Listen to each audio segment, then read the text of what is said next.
President Tinubu signed 2025 insurance reform bill into law. On the foreign scene, US President Donald Trump hints at meeting with China's Xi Jinping if trade deal is struck. Good evening, this is News at 7 on Western Spring Television. My name is Olufemi Alagbe. We begin in the court as a 44-year-old man, Wasiu Akinwande, also known as Oloriesho, was on Tuesday remanded in the Kirikiri Correctional Center by an Ikeja magistrate court sitting in Ogba, Lagos State, over allegations of multiple murder. Magistrate Mobolaji Tanimola ordered his remand for the first 30 days, pending the legal advice from the Office of the Directorate of Public Prosecution. Esho was charged with an 11-count charge bordering on conspiracy, murder, attempted murder, illegal possession of firearms, membership of an unlawful society, possession of a poisonous danger, grievous bodily harm, threat to life, and possession of other arms. According to the police prosecuting counsel, Nosa Onhuanho, the defendant and others still at large allegedly committed the offense on various dates between December 9, 2010 and April 5, 2025 at different locations within the state. The suspect was arrested during a coordinated tactical operation codenamed Silence, Speed, and Surprise, carried out by the Lagos State Police Command's Tactical Squad in his hideout in the Agbado area of Ogun State. Security bandits have abducted at least 20 persons, mostly young girls and women, in Moriki town, Zumri local government area of Zamfara State. A resident of Moriki, Sunfianu Moriki, told newsmen that the victims were abducted on Saturday while fetching firewood on the outskirts of the town. It disclosed that the abductors are yet to contact anyone to demand ransom. Police authorities in the state are yet to confirm the incident, with the command spokesperson Yazid Abubakar saying he was yet to be informed about the incident and promised to revert when he gets the information. Mandatory crises originated in conflict over land and water rights between herders and farmers, but has since morphed into organized crime, with gangs preying on rural communities that have long had little or no government presence. In Osun State, security agencies have assured Osun residents and tourists attending the annual Osun Osogbo Festival of adequate security. The security agencies, in interviews with Western Spring Television in Osogbo, said arrangements were in place for adequate security for the event. Joseph Atewe completes the report. The Osun Osogbo Festival, a globally renowned cultural event, has unfortunately been marred by violence in the past. In some years, clashes between rival cult groups have resulted in fatalities and injuries. You would recall that in 2023, a clash between rival cult groups during the festival's grand finale allegedly led to 3 deaths and injuries to 12 others.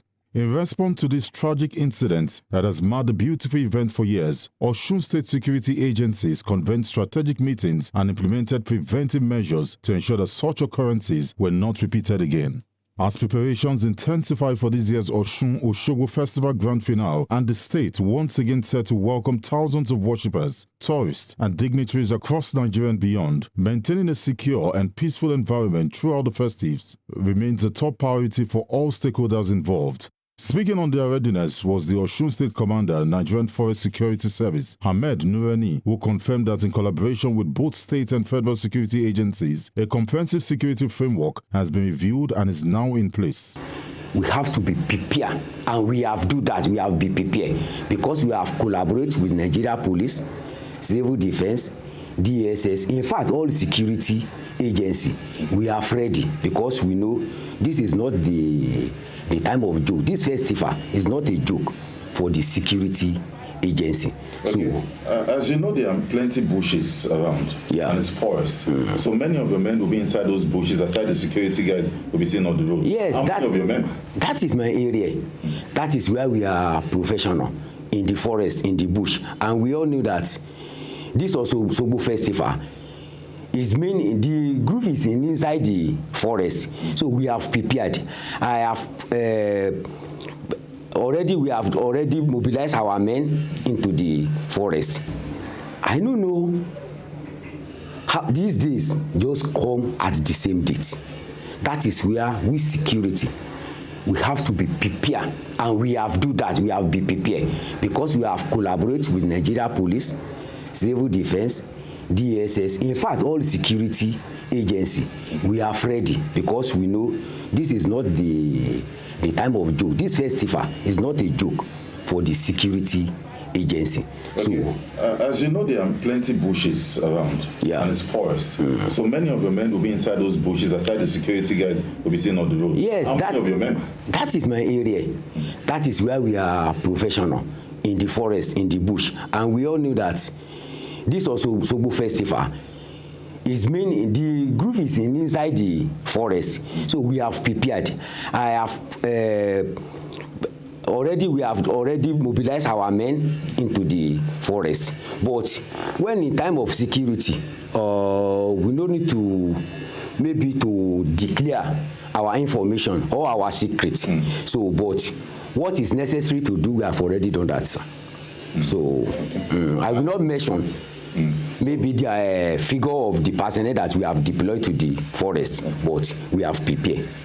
On his part, the commander, Amotekun Corps Osun State, Dr. Isaac Omoyele, assured that Amotekun is actively collaborating with worshippers, local leaders, and other stakeholders involved. Dr. Omoyele emphasized that Amotekun personnel will be stationed in strategic areas to maintain peace and ensure a itch-free celebration, while also utilizing their grassroots intelligence networks and rapid mobility. Right now is past record, because since my inception into the Corps Commander's duty, I've made sure, you can see the record last year, it was a crime-free festival. And we have a serene atmosphere throughout last year for the event. So the magic is not far-fetched. So we are on it again, we have started. So we've had a series of meetings with all these traditional worshippers, the OPC group. We are a group manager, and we manage our resources. Although the state government have been trying their best to make sure everything that we want, they do it for us. So if Amotekun generally, I'm not talking of Osun State, it's Western. We are talking of the 5 states that are there now. So, and people have been seeing our efforts. Even other states like Benin, they came here to come and see our structure. They came to see what we are doing, so that they will go and set up their own there. So if we have, all this banditry that we're talking about, that is why they call them terrorists. It's because of what they are handling. So it's because of the weapon and other things. And if the federal government, I'm not talking of state now, if they can do that to empower all these local security, I think it will go a long way, because we are the people that knows all the nose and cleaning of our place. This is community policing they are talking about, that they have been emphasizing more than 20 years now. As part of a broader effort to ensure a crime-free festive season, Comrade Atonda Olusheye, the State Secretary of the Odua People's Congress, OPC, also confirmed that the OPC has mobilized its members to critical locations across Osogbo. He noted that the objective is to deter criminal elements from exploiting the large gatherings, particularly in markets, roads leading to the Sacred Grove, and event centers. See, we are for peace. We are for peace. We protect the lives and properties of the people. We promote culture and tradition. So there is no point in time where OPC engage in such activity. The scene actually happened between a rivalry court group. They took the advantage of the population. They mingle with people, and thereby probably they've had 1 or 2 tangling issue between themselves. So they took the advantage of the population to begin to engage each other. So even along the line, it was the OPC that set out their machineries, their combatants, to arrest the situation and to bring it to a minimal level to before the arrival of the police and other security personnel. You are going to, finally in English, you are going to play a key role in this. Definitely. Because we always look out for days before the event itself. Okay. Friday is going to be packed and choked, we know. Okay. What plan does the OPC have in ground to work with other agencies to ensure peace? Because people want to celebrate. But when you start recording deaths, it defeats the essence of the event. Well, I can easily make a reference to the previous year, the last year's Osun Osogbo Festival. If you can recall very well, we will notice that there was no issue of any violence or maybe loss of life, or maybe there was any occurrence of fights of a thing. There was nothing like that, because due to the one that happened 2 years ago, so we went back to our drawing board, we map out our strategies, then we set out our security architecture, we ensure it was firmly placed in order. We place some people at a strategic point. They are our combatants. We have intelligence among us. We have our intelligence team. We have our defense team. We have our commander. We have our monitoring teams. These are the people that serve like intelligence officers. They move around. They mingle with people. Whenever they hear any information, they pass it to the other department, other team. The Nigerian Civil Defense were not left out, as the Public Relations Officer, Mrs. Kehinde Adeleke, assured the public that the Civil Defense, in collaboration with other security agencies, is prepared to respond swiftly to any threats, ensuring the safety of residents, visitors, and participants throughout the duration of the celebrations. We are quite aware that there is going to be an influx of people into the states because of the Osun Osogbo Festival, and we have made adequate security arrangements for this festival.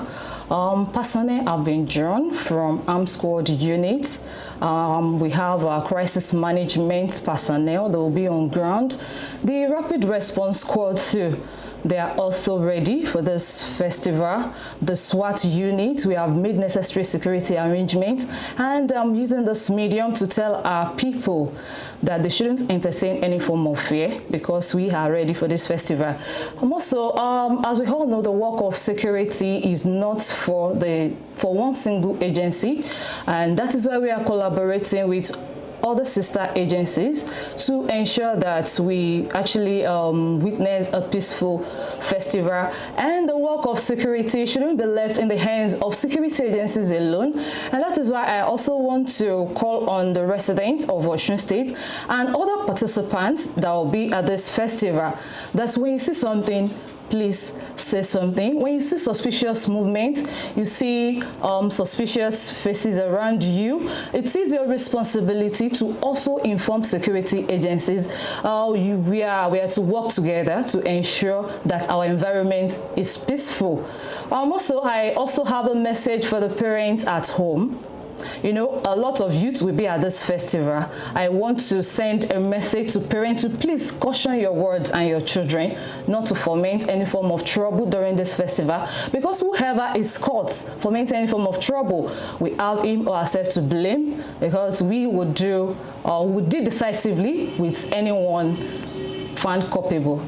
The Osun Osogbo Festival remains one of the most prominent traditional festivals in Nigeria, celebrated annually in Sacred Grove in Osogbo. With the reinforced security architecture now in place, Osun State is well positioned to host a successful, safe, and incident-free celebration that honors the rich cultural heritage of the Yoruba people and promotes peaceful coexistence, according to the security agencies we spoke to in the states. Joseph Atewe, Western Spring Television News. Thank you very much, Joseph. And moving on, the governor of Ebonyi State, Francis Nwiferu, has lifted the suspension of 81 government officials. In a statement issued today by his chief press secretary, Monday Uzo, the governor directed the commissioners, senior special assistants, and permanent secretaries who were suspended on the 20th of August to resume official duties immediately. Governor Wike last month suspended the government officials. Among those affected in the wave of suspension are the Attorney General, 25 commissioners, 22 permanent secretaries, including 40 senior special assistants and 24 special assistants. The officials had failed to attend an important government function. The commissioner and other political appointees were asked to proceed on a 1-month working suspension with immediate effect without salary payment. Turning to politics, a former presidential candidate and human rights activist Omoyele Sowore has faulted the rotational presidencies in Nigeria. Sowore in a news chat this morning said the country should be interested in a president who will run Nigeria better, irrespective of his region. According to Sowore, every presidential hopeful should be given a chance irrespective of their region. In doing this, he explains that certain parameters like qualifications, manifestos, among others, should be considered rather than the person's geopolitical zone. The issue of rotational presidency has been a burning topic recently, with power brokers believing that the presidency should be retained in the country's southern region. Incumbent President Bola Tinubu, a southerner from Lagos State, swept to power in the 2023 general polls. He succeeded former President Muhammadu Buhari from Katsina State in the northern region. Labour Party's 2023 presidential candidate Peter Obi has defended his political record, saying he has never been involved in election rigging, violence, or any form of malpractice throughout his career. In a post via X on Tuesday, Obi declared that his brand of politics has always been rooted in peace, fairness, and principle, challenging anyone to provide evidence to the contrary. The former Anambra State governor said even his political rivals have never suffered character attacks or unfair treatment while contesting against him. Mr. Obi made the comments while reiterating his position that one presidential term is sufficient to turn the country around. According to him, the opera over his one-term pledge reflects a lack of faith in the power of honest leadership, dismissing claims that he is desperate for power. Obi said he has never been desperate in the pursuit of power or anything else for that matter. He added that if given the mandate for just one term, he will dedicate every moment to building a country that works for all. Meanwhile, a chieftain of the Labour Party, Abayomi Arabambi, has downplayed Peter Obi's proposal to serve one term if elected as president, saying Nigerians should not trust the former Anambra governor to keep his promise. And Arabambi, speaking this morning, said Mr. Obi's claim of serving one term if elected as president cannot stand, citing his defection from the All Progressive Grand Alliance, APGA, the platform he was elected as the governor of Anambra State in recent times. The Labour Party presidential candidate in 2023 has promised to serve a single term of 4 years if elected as Nigeria's president in 2027. But Arabambi says Obi's proposal should not be taken to the bank, alleging that the LP chieftain got support in the last presidential election because youth were fed up with the then administration of ex-president Muhammadu Buhari. He claimed Obi also never supported the Labour Party financially and was instead a beneficiary of the party. According to him, the party made Mr. Obi and not the other way around. Meanwhile, celebrated author Chimamanda Adichie has said her support for the former Anambra governor was based on her belief in his selfless leadership and commitments to the country. In the meantime, a former legal advisor of the People's Democratic Party, PDP, Mark Jacob, has criticized the Minister of the FCT, Nyesom Wike, for attempting to influence the party's internal affairs without attending its meetings. Speaking this morning, the PDP chieftain said the minister had not attended any National Executive Committee meeting in over a year, despite still projecting influence within the party. He stressed there is no way the former Rivers State governor can sit in the comfort of his bedroom and dictate what happens in the PDP, noted it was not going to happen with the efforts being put in place. He said the ongoing positioning of the party means that Wike can no longer exert control without engaging directly. Mr. Jacob challenged the former governor to come out publicly, attend party meetings, and make his case before party members. Mr. Wike, serving as a member of President Bola Tinubu's cabinet, he worked against the PDP in the 2023 election, supporting the ruling All Progressives Congress, APC. Several meetings of the PDP, the NEC meetings I've attended in the last 1 year. Nyesom Wike has not attended any. And so I don't see the big city he occupies. He has his interests, and he has his supporters scattered left and right in several positions. But with the repositioning efforts being put in place, there is no way Wike can sit in the comfort of his bedroom and dictate what happens in the PDP. It's not going to happen. Not with the efforts being put in place. And he will need to step out and show what he stands for and come to the PDP meetings and convince people about whatever he's saying. But you cannot be hiding behind the mask and throwing shots at people. It's not correct now. And of course, he is at liberty to take a position. But that position is going to be interrogated by members of the party. And I wait to see how he can force anybody to obey or comply with his own opinion. It's a difficult thing to undertake. And we are waiting. We are equal members with him in the party. He's not more superior than everybody. Still with politics, the National Working Committee of the All Progressives Congress this afternoon held its 177th regular meeting at the party's National Secretariat in Abuja. According to a post via its official X handle, the party said the meeting was presided over by its national chairman, Professor Nentewe Yilwatda. The post added that the meeting focused on a range of issues relating to the party's internal affairs and ongoing activities. Although details of the deliberations were not immediately disclosed, the meeting is part of the committee's routine engagements aimed at strengthening party operations and strategy ahead of the key political developments.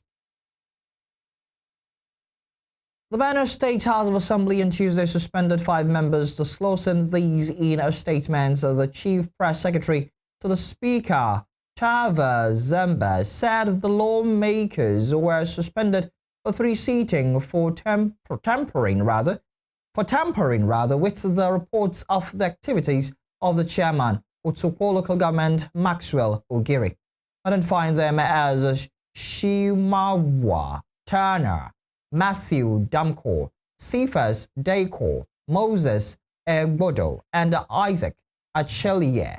He said they are all members of the House Standing Committee on Local Government Security and Chieftaincy Affairs. During the presentation of the reports on the floor of the House, the chairman and members of the committee deviated from the real findings.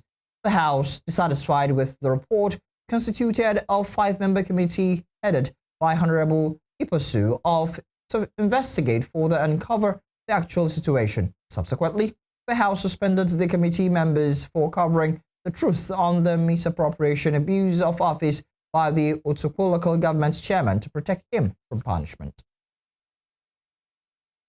You're watching News at 7 on Western Spring Television. Still to come.